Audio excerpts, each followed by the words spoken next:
Good evening and welcome to Justeventonline News at 9. I'm Anifat Ismail. The news headlines. Try the government to create Police Veterans Day, raise severance benefits. CCTV, Restates government restate commitment to security. Amana Foundation inaugurates executive members in Kwara, says serving humanity is core value. Army chief dismisses coup cause, demands good leadership. Representatives to probe cryptocurrency, digital transactions, and others. FRS rejects additional tax to fund Child Online Protection Bill. Federal government intercepts 141 grain trucks. Drivers threaten strike over attacks. 767 manufacturers shut down in 2023. Man says Nigeria's electricity for subsidies may go up 7 trillion naira. Lagos trained 100 paramilitary officers in sexual violence handling and on sport. African Games. Minister urged Team Nigeria to conquer Africa.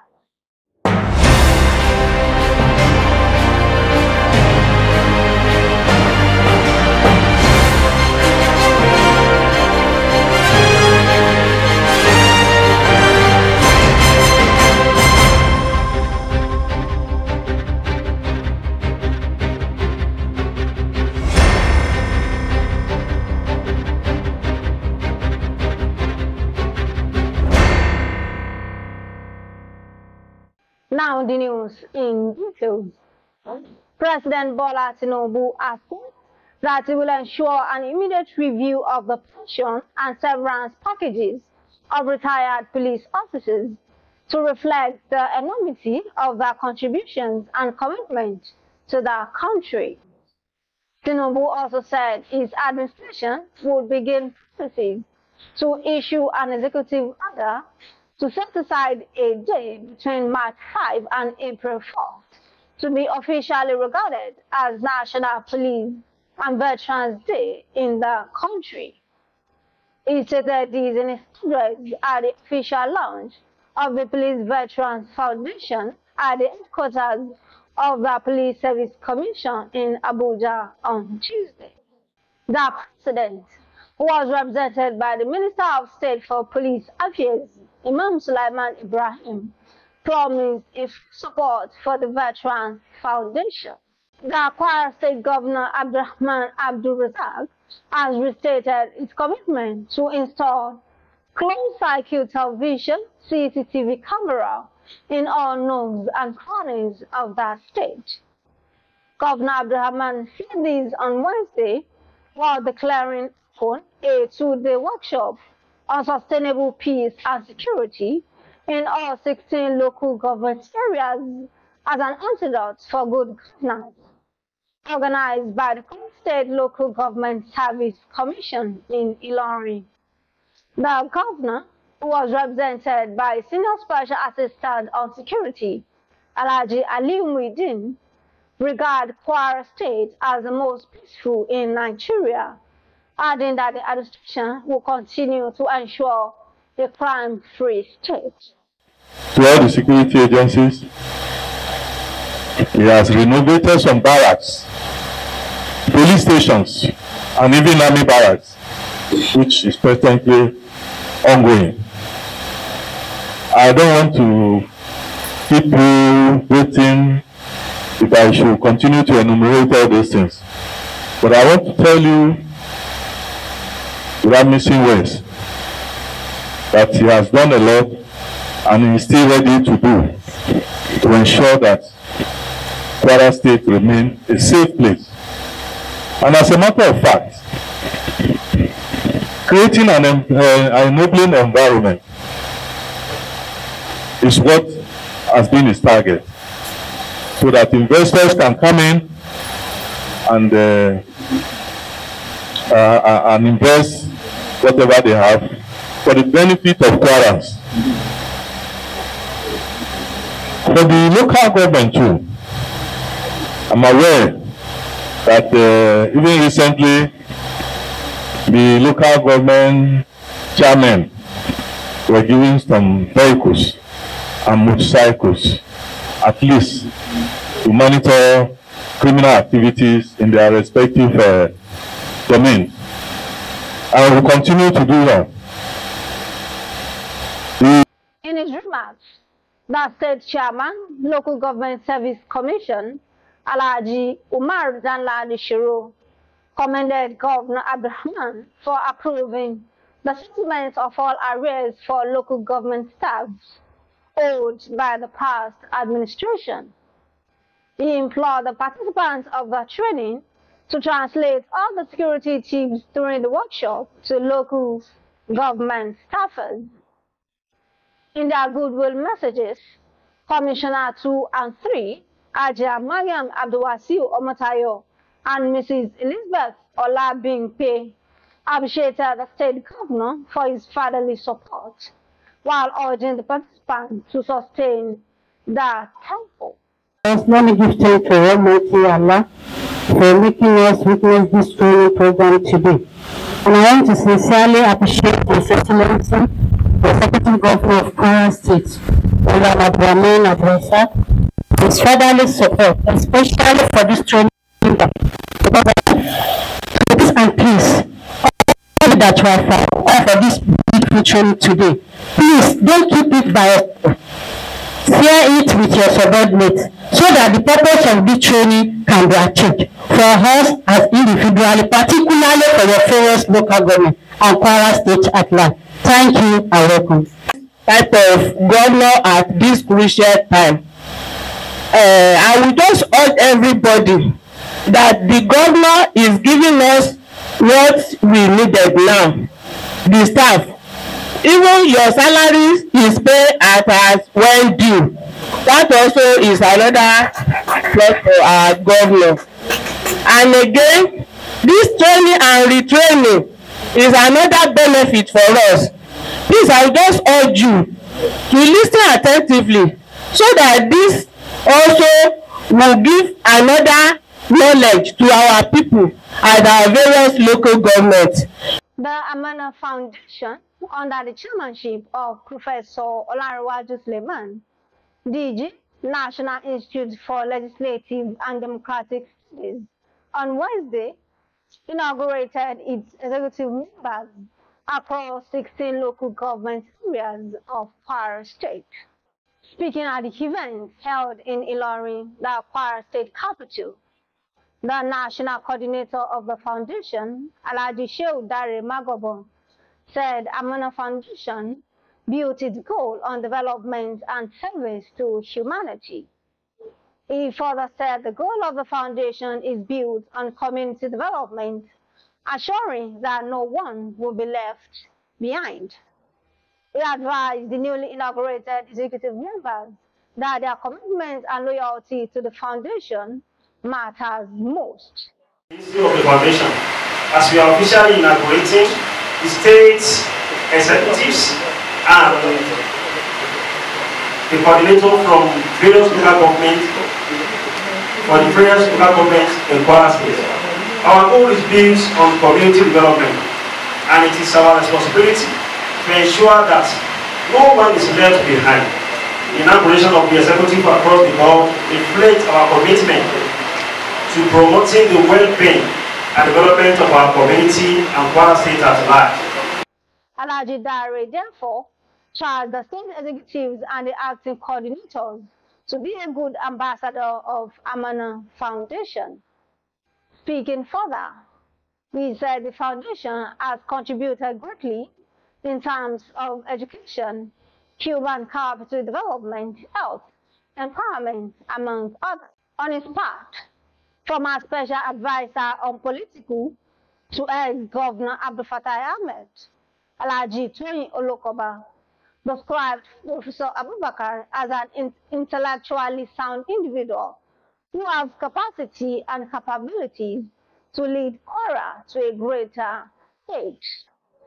Dr. Mazuma Mohammed also congratulated the newly executive members and charged them to work in the interest of humanity. In his reaction, the Kwara South coordinator, Elder Omisola Amos, promised to work diligently in the interest of the foundation and urged other members to be transparent and accessible. The guest lecturer, Sheikh Ahmed Labib Agbaji, delivered lecture on charity in nation building. The Chief of Army Staff, Lieutenant General Taurid Lagbaja, has said personnel of his service had accepted the democratic system of government in the country and had no plans to truncate it. Lagbaja described personnel of the Nigerian Army under his leadership as agents of democracy. Speaking at a seminar for the Nigerian Army officers in Abuja, Lagbaja stated that the Army was dedicated to upholding the Constitution, assuring that soldiers would continue to carry out their mandate as contained in the Constitution. The House of Representatives is set to investigate the activities of cryptocurrency and digital asset transactions in Nigeria to ascertain their possible threat to national security.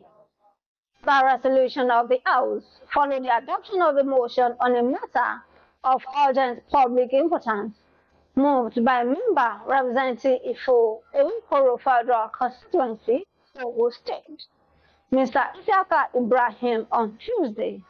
The Federal Inland Revenue Service, FIRS, has kicked against the imposition of additional taxes and levies on business owners to raise money for funding the Tax Online Access Protection Bill. The FIRS chairman, Mr. Zach Adedeji, represented by Mr. Matthew, made this known when he appeared before the House Committee on Justice in Abuja. Adedeji said the FIRS had already been given a target. In continuation of measures to address the food inflation and cost of living crisis, the federal government has said it had so far intercepted 141 trucks attempting to smuggle grains and other staples to Niger Republic, Chad, Cameroon, and the Central African Republic. The Comptroller General of the Nigerian Customs Service, Bashir Adeniyi, said the service had, within 2 weeks, arrested about 120 trucks of smuggling food items from Nigeria, while the Economic and Financial Crimes Commission stopped 21 food trucks from leaving the country on Tuesday. The Manufacturers Association of Nigeria, MAN, has said 467 manufacturers shut down operations while 335 became stressed in 2023. This came against the backdrop of exchange rate volatility, rising inflation, and other economic challenges that have worsened the investment climate. MAN stated this in a statement in which it condemned the recently introduced expatriate employment levy by the federal government. The International Monetary Fund has said Nigeria may incur an expenditure of around 7 trillion naira should the existing 4-pump price cap and electricity subsidies be upheld in 2024. The fund also said that the current administration inherited a challenging economic situation characterized by low growth, diminished revenue collection, escalating inflation, and long-standing external influences, stressing that the continued creeping 4-pump price and electricity tariffs below the recovery cost could lead Nigeria to incur fiscal costs of up to 3% of its gross domestic product in 2024. No fewer than 100 paramilitary officers have been received training from the Lagos State government and state laws, policies, and institutions in order to combat gender-based and other related violence in that state. The state government through the Lagos Domestic and Sexual Violence Agency, said the officers who benefited from the engagement were drawn from the Lagos Neighborhood and Safety Cause, Kick Against Indiscipline, Peace Cause, and the Nigeria Security and Civil Defense Cause. The last on the news is sports. Minister of Sports Development, John Eno, has urged Nigerian citizens to the African Games taking place in Ghana to conquer Africa. Addressing the athletes on board the aircraft scheduled to take them to Ghana for the tournament shortly before takeoff at the Nnamdi Azikiwe International Airport, Abuja, yesterday, the minister assured them that the entire nation was fully behind them. The minister urged the party athletes to build on the strong performance of the country in the previous games by posting a strong performance that will ensure that Nigeria emerges best in Africa.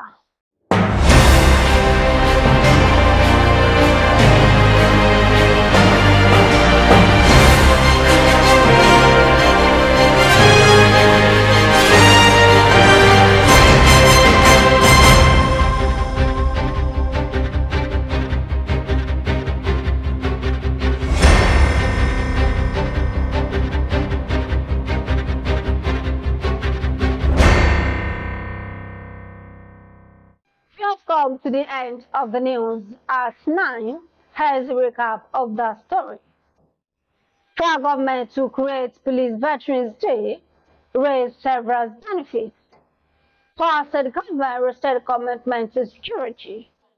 Amana Foundation inaugurates executive members in Kwara, says serving humanity is core value. Army Chief dismisses coup cause, demands good leadership. Representatives to probe cryptocurrency, digital transaction, and others. FIRS reject additional tax to fund child online protection bill.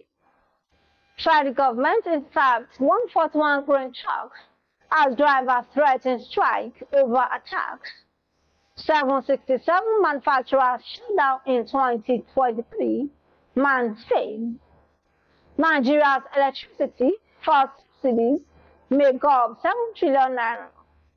Lagos trains under paramilitary officers in sexual violence complaints. African Games. Minister urged Team Nigeria to conquer Africa. Thank you for watching Justeventonline News. Remember, challenges only becomes an obstacle when you bow to each. For more news, visit www.justeventonline.com and to read more updates. Follow us on our social media platforms with the tab at Justeventonline. You can also send us an email on justeventonline@gmail.com. My name, in fact, is Mahil. Good night.